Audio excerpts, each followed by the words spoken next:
Okay, so last major thing that we're going to learn is called a dihybrid cross. So if you remember, got my phone working today. It's not fun. If you remember, we have previously been learning about monohybrid crosses. Mono meaning one, right?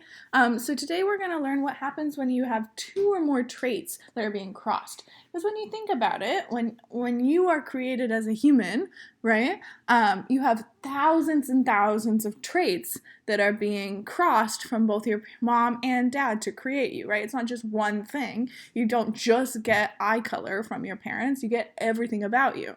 So obviously, that would take a really long time to cross all of those potential traits. So we're just going to practice and see what happens when we cross two traits instead of just crossing one. So, for example, instead of just crossing eye color, we might do eye color and eye shape as sort of an easy example. But I believe we're going to use pea plants for this. Right, yes. Yeah. So we are going to use, and this is sort of the traditional model, is pea pod color, right? So the color of the peas and the pea shape, if they are smooth or wrinkled. So that means dihybrid, as in two. Di means two, right? So I want you guys to remember a little bit about what we learned with meiosis, right? So if you remember meiosis, what happens is you have a gamete, right, that has, let's say, your Y's and your R's, right? So Y's are for color and R's are for shape. So you can see that we have two traits going on here. On our different chromosomes, they separate again, they separate again. So what you end up with is different combinations of R's and Y's. Right, so I know this is a little bit confusing to look at, so let me see if I can help a little bit. So if we think about, hold on, what am I looking for? When we have, like, let's say if we were just looking at an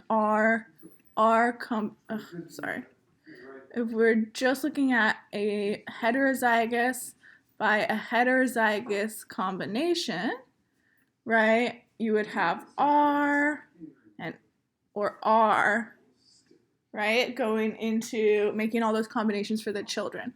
So all they're doing here is sometimes when you have two traits, there's different ways to combine those things. So this will make more sense as we look at our Punnett square table. So let's do that. Right, so here's segregation or splitting, right? And then we have all these possible gametes that get independently assorted or independently combined. Okay, so the steps of doing a dihybrid cross.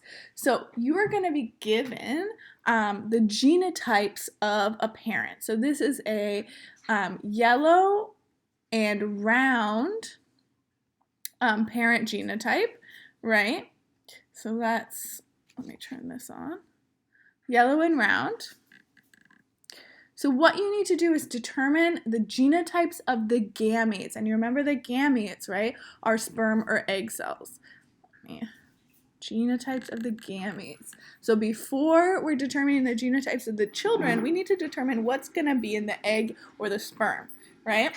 So we do that by combining the S and Y. It's a bit like the distributive property in math, right? So you want to combine this S to these two Y's and then this S to these two Y's. This is the hardest part of the whole thing, is remembering to make these gametes, right? So one possible combination is this capital S, capital Y, right? One possible combination is capital S, lowercase y. One possible combination is S, capital Y.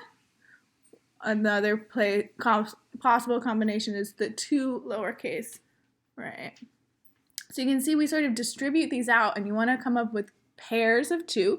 There needs to be one S and one Y in each gamete, right? Because you need to have at least one allele of that trait to be passed on. So you can think about these are like little sperms, right? And you might have different things in the different sperm.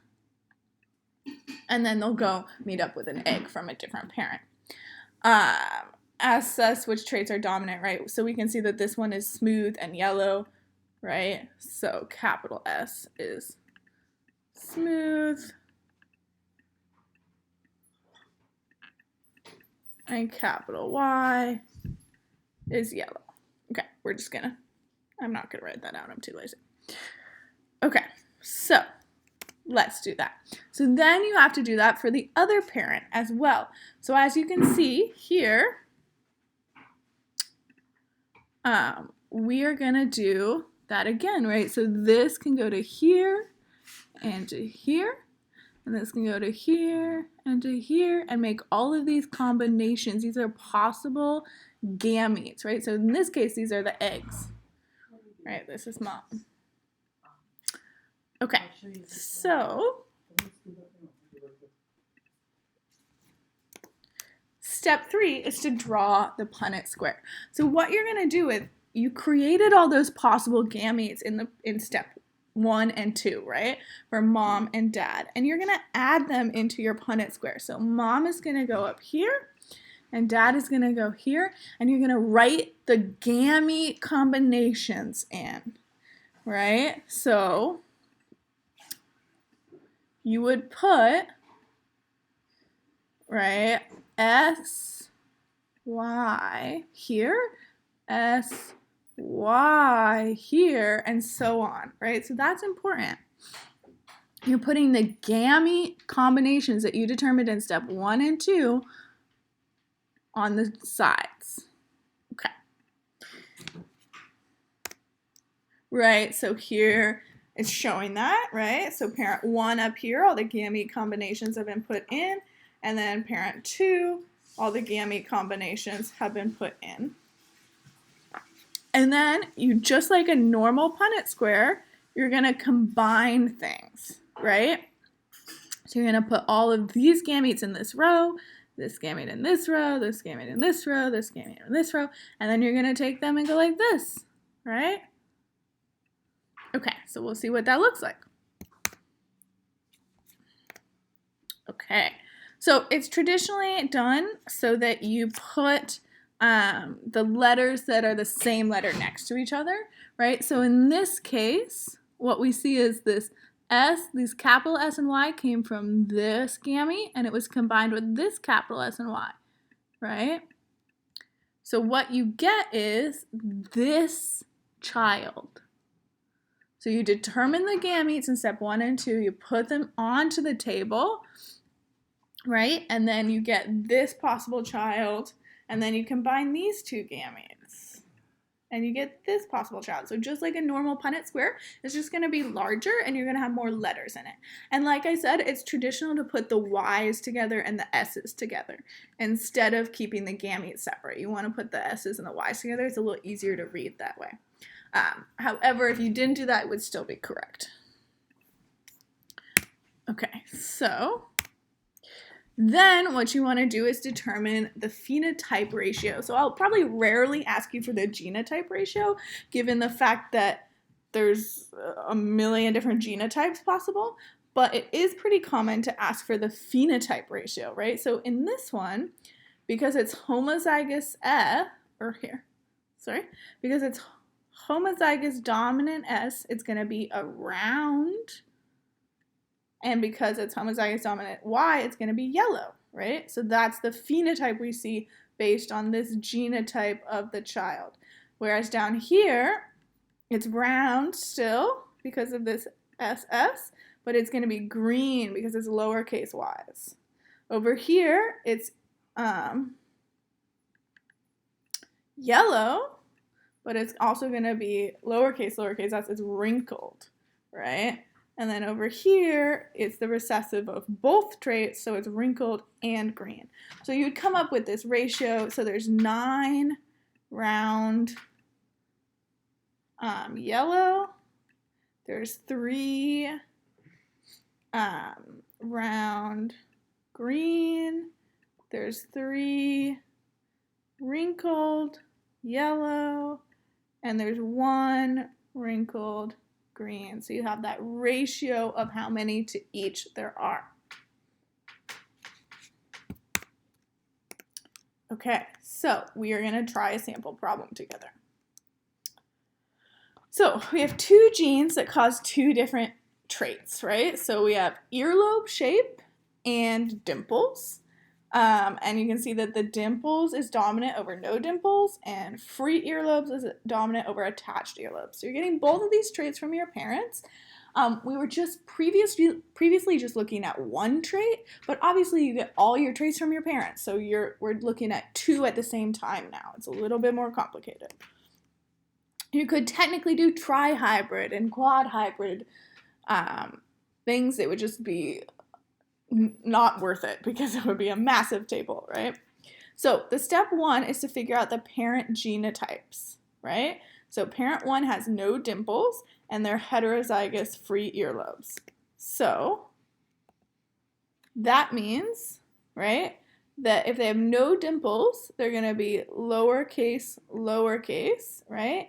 And free earlobes, they're going to be capital E, and it's heterozygous, lowercase e. So this is the parent genotype, right? So you do this genotype plus this genotype right next to each other, right? That's their entire genotype. So over here, heterozygous dimples, so capital D, lowercase d, and then attached earlobes, e, lowercase e, right? You see that? That's their entire genotype. Okay, so now we need to figure out the gametes. I'm going to turn my little thing on for this part because I want to remind you of that sort of distributive property. So for this one, here, let me freeze it. So you need to go here and then here, and this one is here and then here. So for this parent, we have a D capital E, a lowercase d, a lowercase e, and we have another D, I'll actually write it over here, D capital E. Remember, these are combinations of 2 that include both the D and the E. And a D, lowercase e. So, how many gamete genotypes do we see? We see 4, but there are only 2 unique ones, right? Because these 2 are the same and these 2 are the same. So we actually don't need these because these are the only 2 possible genotypes. Gamete genotypes. And gametes, remember, are egg and sperm. And then over here, we do the same thing.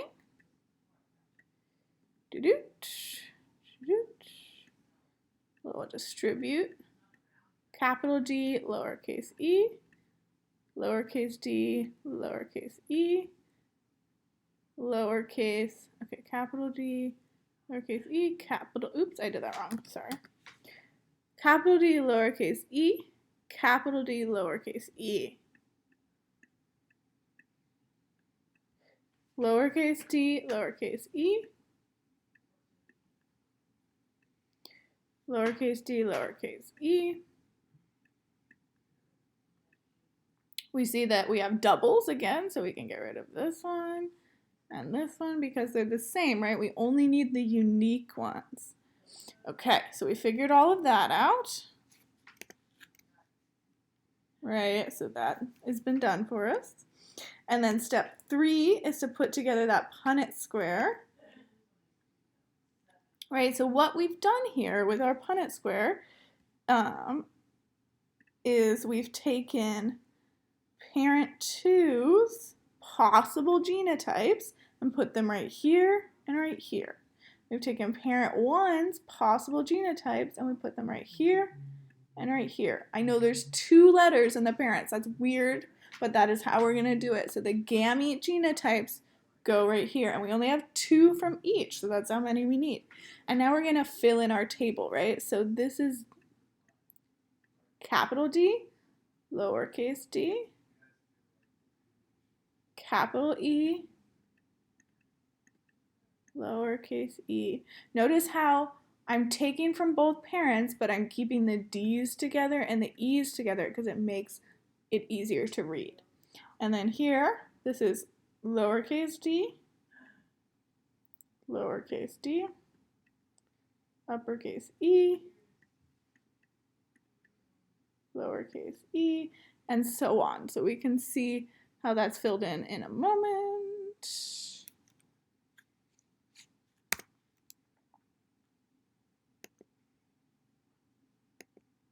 Nope, we're not going to fill it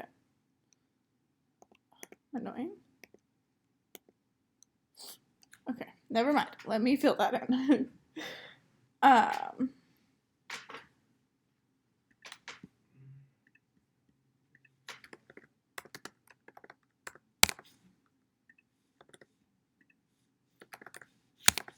Right, so keeping the D's together, keeping the E's together. So we've put together the genotype ratio right over here. Like I said, I probably won't ask you that for that very much because it might be complicated, but let's figure out the phenotype ratio, right? So capital heterozygous D up here means dimples, right? So this is dimples, and heterozygous E means free earlobes. So then down here, let's figure out this genotype. Recessive D is no dimples, and we already know that heterozygous E is free earlobes. Down here, heterozygous D we know is dimples. Homozygous recessive is attached earlobes, and we have homozygous recessive no dimples, and then attached. So you see we have 4 different phenotypes, so we actually have